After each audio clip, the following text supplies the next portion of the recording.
เคสบายดีเนาะทุกคนเนาะเดี๋ยวมื้อนี้ส้มสายจะมาสอนวิธีการนำใส่อินดิเคเตอร์เนาะก่อนอื่นมันแม่นให้เราเข้ามาเนาะเห็นบ่เข้ามาตัว FT เนาะเห็นบ่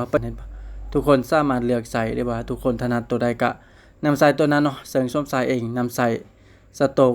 SI เนาะตัวนี้เลยเต็กเข้าไปปึ๊บเนาะมันจะออกมา2เส้นทางด้านลุ่มนี้เห็นบ่เฮาก็สามารถนำใส่เนาะวิธีการนำใส่ก็ง่ายๆเนาะเส้นสีฟ้ากับเส้นสีส้มนี่เส้นสีฟ้าตัดกันขึ้นแม่นครับตามสื่อแต่ว่าเส้นสีส้มตัดลงให้ตามค่ายเนาะปัจจุบันนี้ถ้าว่ารอถ้ามันตัดขึ้นเนาะเดี๋ยวก็จะตามสื่อขึ้นไปอันนี้แหละอินดิเคเตอร์ที่เราใส่ในการเข้าช่วยการวิเคราะห์กราฟเนาะให้ทุกคนเข้ามานี่เนาะแล้วก็สามารถพิมพ์ได้เนาะจะขึ้นมามันจะขึ้นมาแบบนี้เนาะเห็นบ่เอาก็สามารถนำใส่ได้เฮาบ่อยากใส่เฮาก็กดแล้วก็ติ๊กไม้คูณออกนี่เห็นบ่ถ้าเฮาอยากใส่ก็กดปึ๊บเนาะโอเคถ้าว่าเฮากดไม้ดาวนี่ถือว่าเป็นรายการโปรดเนาะเพียงซ้ำนี้เนาะเฮาก็สามารถช่วยในการวิเคราะห์แล้วก็ในการเทรดได้เนาะโอเคสำหรับคลิปนี้ก็บ๊ายบาย